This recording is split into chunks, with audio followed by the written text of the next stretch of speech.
Hi, I'm Adam. I'm a performer. I'm based in Glasgow in Scotland, and I'm currently performing in a piece of theatre called Adam also. Um, yeah, I think that's about it. Hi, I'm Jennifer Kayer. I'm a professor here at NYU. I teach in the expository writing program, and right now to Tisch School of the Arts students thinking about art and culture, creativity and culture, art and its publics. I also write about theater and performance for a blog called CultureBot.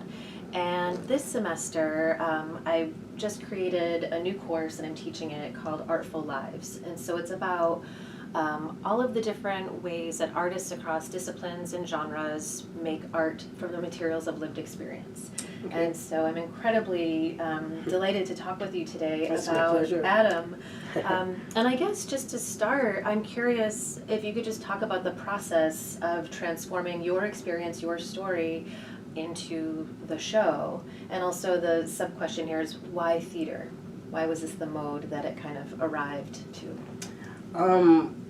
I would, to be honest, I didn't choose to be theatre. I was 5-6 years ago.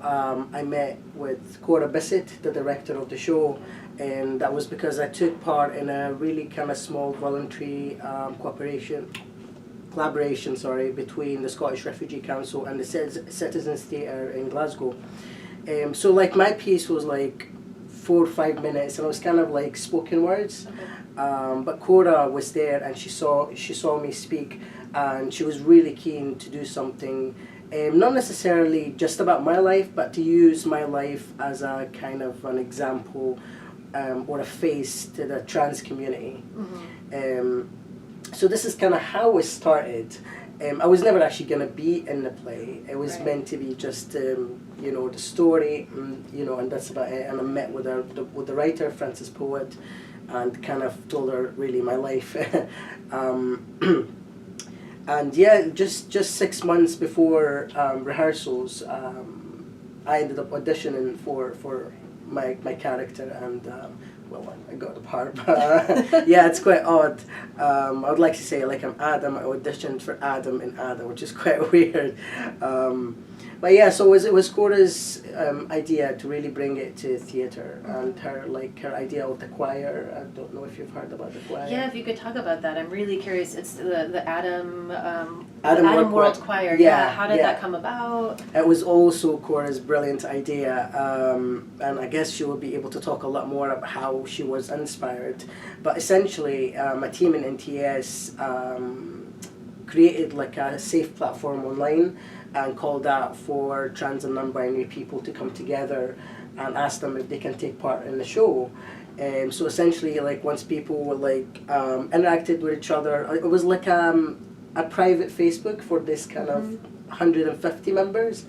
And people met together and traveled to each other, and it was like really amazing how people connected.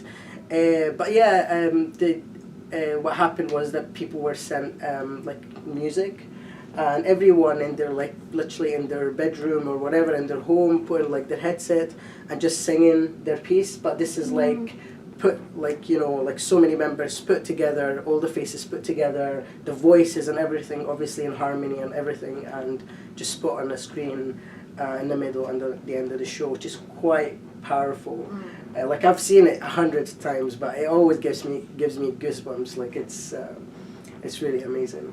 So you mentioned the internet, that this was curated as a safe space, and I wonder, prior to the show, where did you find those kinds of safe spaces to kind of support you in your transition, and even prior to the making of this show? Where were those spaces for you? I guess I never really interacted as much on the internet or outside the internet when I was pre-transition. Even early transition, I've never really, but I mean, I found YouTube to be my biggest inspiration because I was able to kind of see people that already transitioned and looking really awesome and having big beards, and that gave me, it was the light at the end of the tunnel. You know what I mean? I can have a beard, I can look this way, I can actually be exactly who I am. So YouTube in a way was kind of a big inspiration to me. Yeah. Cool. What about thinking about artists that were influential in the making of Adam? It sounds like it was a true collaboration. There was this director who said, that was an amazing 5 minutes, I want to do something about that. Absolutely. There was a writer who said, tell me. Yeah. And then you became, you know, the star of your own show. Yeah. What outside pieces or artists did you look to, did the writer look to, did the director look to as inspiration for how this material found its shape? I'm not quite sure. I think it was really just amazing creative people just getting together saying, okay, like, you know, I think Cora essentially kind of reached out to the right people, and how, I don't know how she did that, but she just reached out to people, and I guess it was like they sat on a table.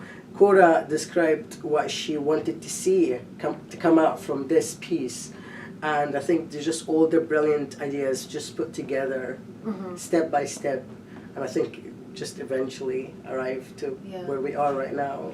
And did you trust her instantly? Were you like, yep? Yes, absolutely. Why? What kind of made that? Well, I've seen one of her shows at the same time. Okay. But also I've had a chat with her. Like, we sat together a couple of times and we chatted and stuff. And she is a brilliant person. Like, literally, really humble. And what really, I guess, why I was okay with, like, totally fine with it, because her vision was bigger than just my story. It wasn't just like, Adam, I'm gonna make a story about you and that's you. No, it wasn't like that. It was like, I want to use you to bring light on a bigger on the community, you know. And that's like, that was like, exactly, this is okay. I'm going down for that, because that's exactly what I would love to be part of. You know what I mean? Yeah. So yeah, I totally trust her, and I was not disappointed. She's an awesome human being. Yeah. Could you talk a little bit about, along the road during the process, what were some of the most kind of illuminating moments for you, and what were some of the challenges in the making of this piece? Well, I guess one of my earliest struggles, I would say, that I wasn't really trained professionally to be a performer. And that was a big show, like going to the French and stuff. So like going, I remember on the first day, like on the stage, and Cora was like, Adam, can you go a little bit like stage up or stage left up or something like that? And I'm like, where is that, Yeah. So I had to like learn the basics, everything, how to memorize scripts, how to act, how to be in the moment, how to deal with the stage, because the stage is incredibly complicated. Like when you see it, it's really a lot of work. It just really voice training, everything.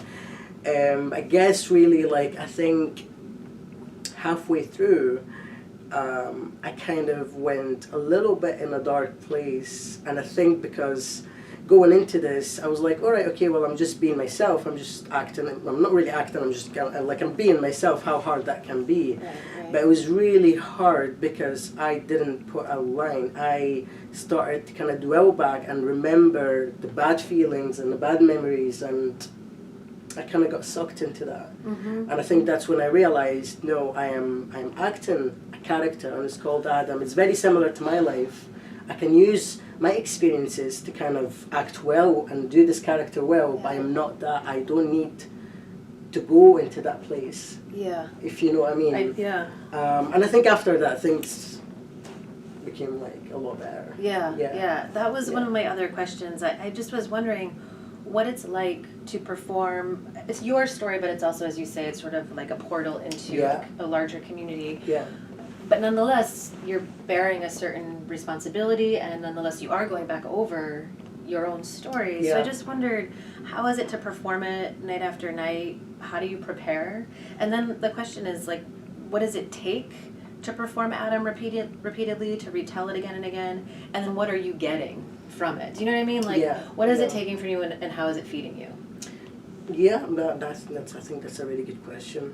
Well, like I mentioned, there was a time where I couldn't put a line and separate those feelings. Like, I think now what I'm able to do is, as we go through the performance, it's like in an hour and 15 minutes, we go through like really an incredible roller coaster of emotions, because there's a lot, like it's sad, depressed, anger, hurt, horrible incidents, and also laughter and happiness. Yeah. It's quite intense, and I do feel every single emotion, even in a really, there is a bit where it's quite dark in the play, and I do actually, in the play when I'm performing, I do actually visit that place. But I kind of, like, thankfully, I've learned to finish and not come out carrying those emotions with me that was on the stage, but when I'm off the stage, that doesn't come with me, if that makes any sense. Yeah. And I love it. I love going through all of the, I just love reliving my life in an hour and just like be like, well, I'm happy now. There's no really reason. I am happy now. And the ending is, it's not the ending, but the ending essentially where I am right now is happy. So this is awesome kind of thing. Right. And how I guess how I feed from it is how awesome and humble people been towards me and towards the production and everything. Just people's reactions were incredibly amazing. Because when I like before, when I knew that I was gonna perform in the production, I was really worried that I was gonna get a lot of hate. So when I done my first performance in the Fringe, and every other performance after that, I never got any hate. People were incredibly kind and compassionate, and just they wanted to understand. And this is really what gives me life. This is what motivates me to do it every single time. I can't wait until like I talk to people and see like what they've learned, and you know, because I've met people like they were like, God, I've never really thought about this before, but I mean, wow. This is amazing.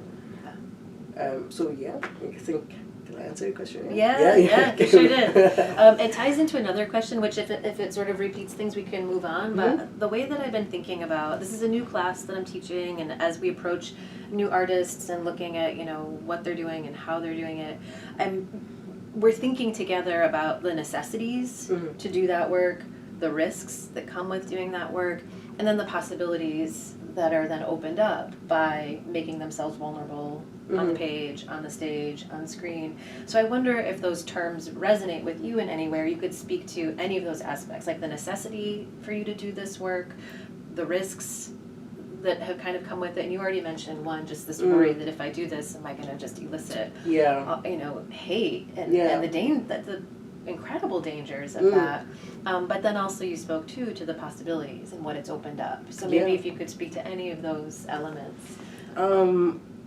Well, I think vulnerability, I think there's definitely a lot of that in the show, because I mean, you know, I do to some extent I do feel vulnerable on stage when I perform that, because there are a lot of pieces of me that, well, they're pieces of me, and you know, I am kind of sharing it with a lot of people. But because no one really has abused that vulnerability or tried to kind of spread hate or say anything nasty, it hasn't really bothered me so far.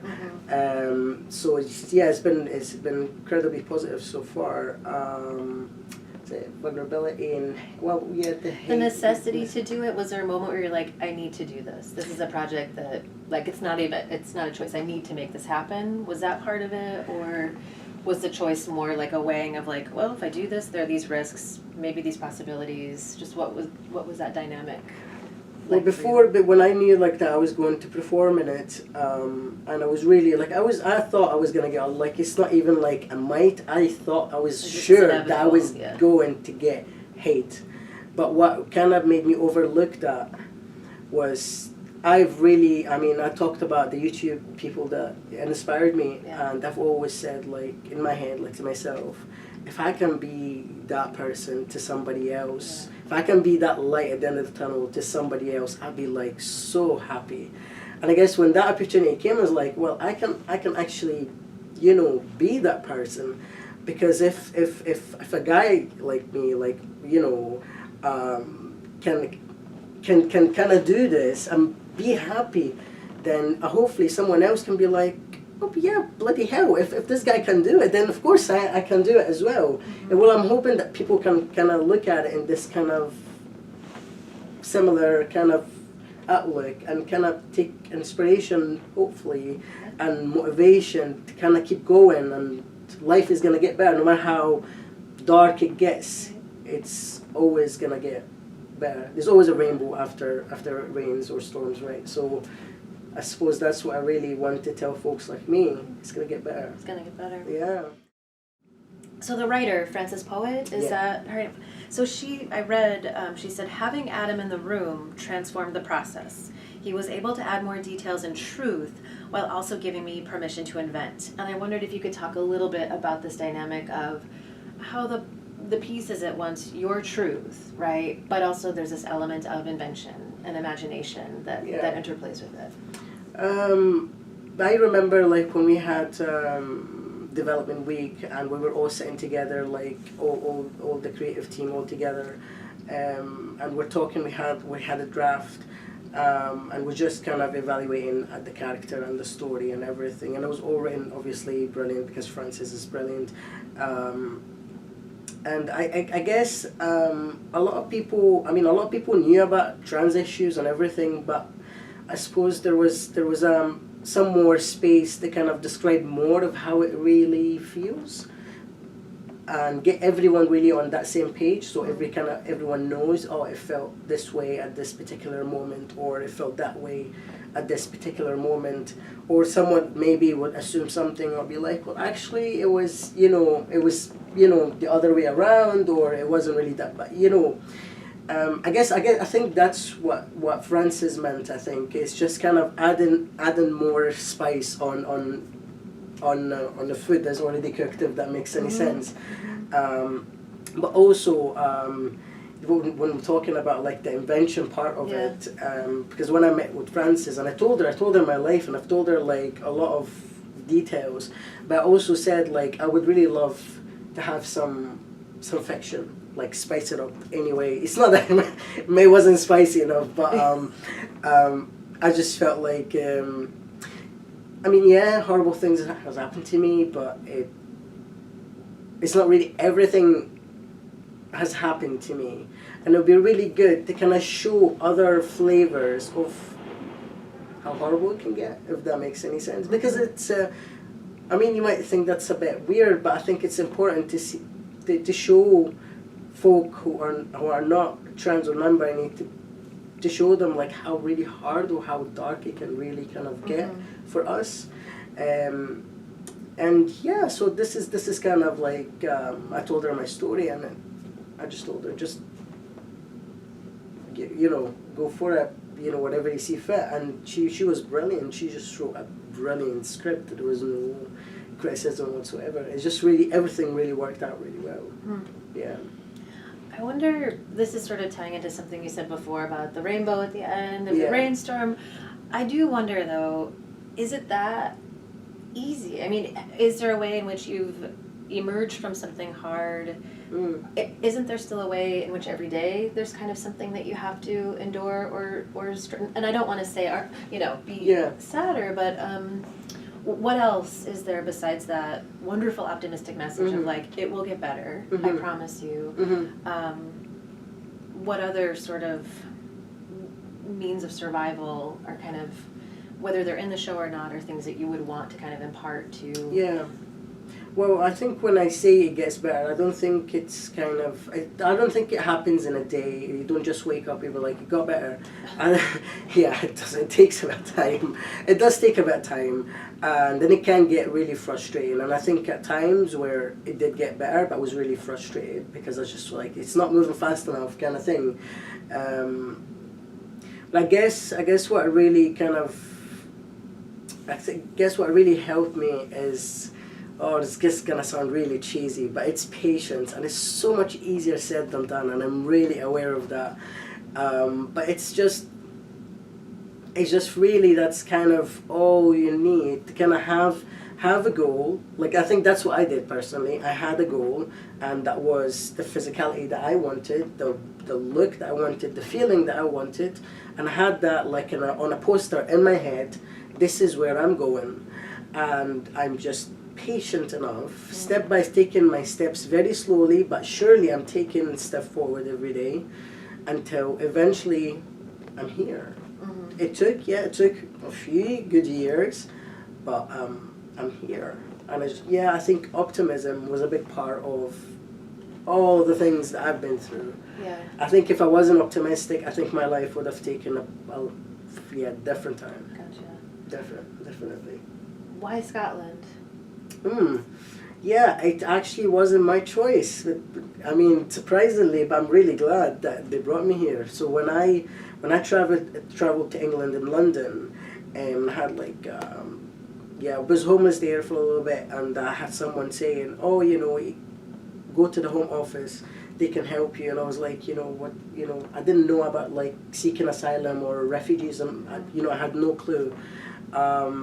So they advised me to go to the Home Office, and I did, and I told them everything about about my life and all of that.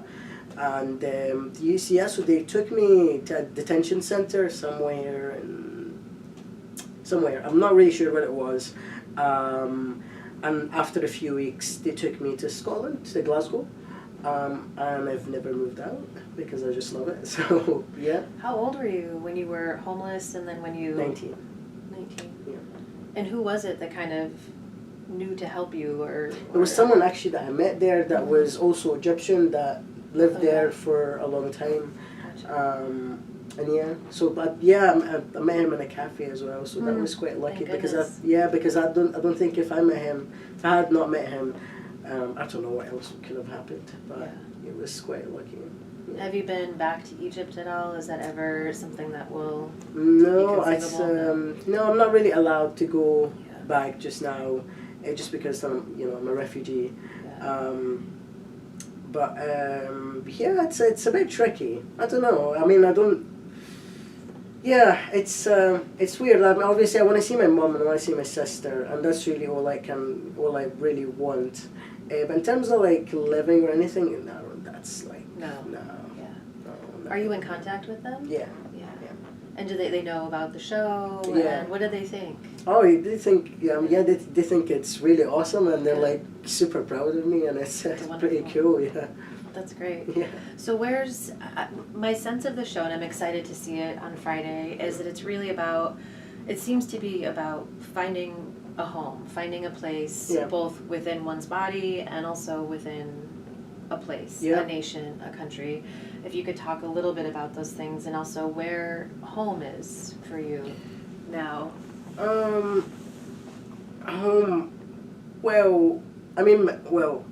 I consider Glasgow in Scotland is my home now, and I never thought I was going to find a home. Like when I first moved to England and Scotland, I just never felt like I would ever find any home. And I think home is sometimes what you make, like what the people that you meet, the friends that you make, because family sometimes can be blood and sometimes not blood. It's just family is what you make.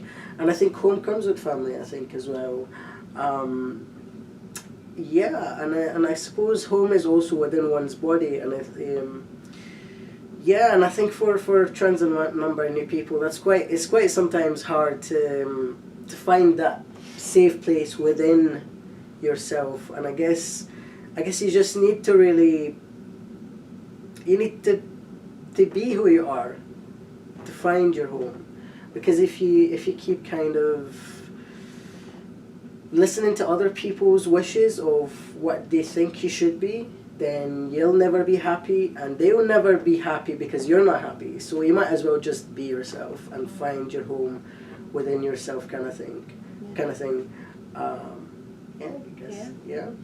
So you never performed before, and now you're the star of the show that is part of your story.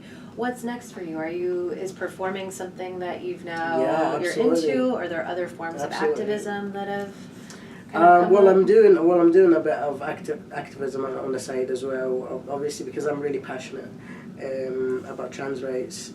But yeah, performing also is I love it. I really, really do love it. It's quite a hard industry. Yeah, yeah, Yeah. yeah. It's a hard industry. Industry. Thank you. Yeah. So I guess I'm looking like I want to take more courses to kind of like, I don't know, learn new skills, just develop what I already have, and just develop, at something hopefully better. And yeah, I've got a new agent. Like I've got an agent just last year, so that I'm very optimistic about that. And yeah, I'm really hopeful. I think opportunities will come. I think when life is ready to give me something else. Yeah. Gotcha. Yeah. Great. It's been so delightful to talk with you, and I can't wait to see the Feeling show. is mutual. Yeah, thank you. Yeah, I don't have any other questions, but if there's anything else you want to ask or say, I suppose just to give some space for that, or things you want to go back to. No, I think I'm okay. I think I'm Yeah. alright. Yeah, yeah. New York thank you. is treating you well? Oh yeah. Good. It's been good. Yesterday it was quite stormy, but Yeah, it's still you good. had a I bad still enjoyed it. It kind of feels like I've been here before, but I've never. But it's because of like Just like you images. see New York in the movies and series and everything. So I'm just like going around Like like I was deja like, vu. yeah, I kind of seen this before. Yeah. Yeah. So it's been really exciting. Cool. Yeah. Where are you going to go? What are your sort of like 3 places that you're going to check out while you're here? I do not actually have, like, I've been told that I should try the High Line. Is it the High Line? The High Line, yeah. The High Line, Brooklyn Bridge. So I've been recommended to try them out. But really, essentially, I'm just really happy to just walk. Yeah. Just Yep. experience the culture, listen to accents, try the pizza slices, just like Yeah. Just- Great. blend in. Yeah. Yeah. Sounds good. I hope Yeah. you have a great time here. Thank you. And yeah, break a leg. Thank you. Thank you.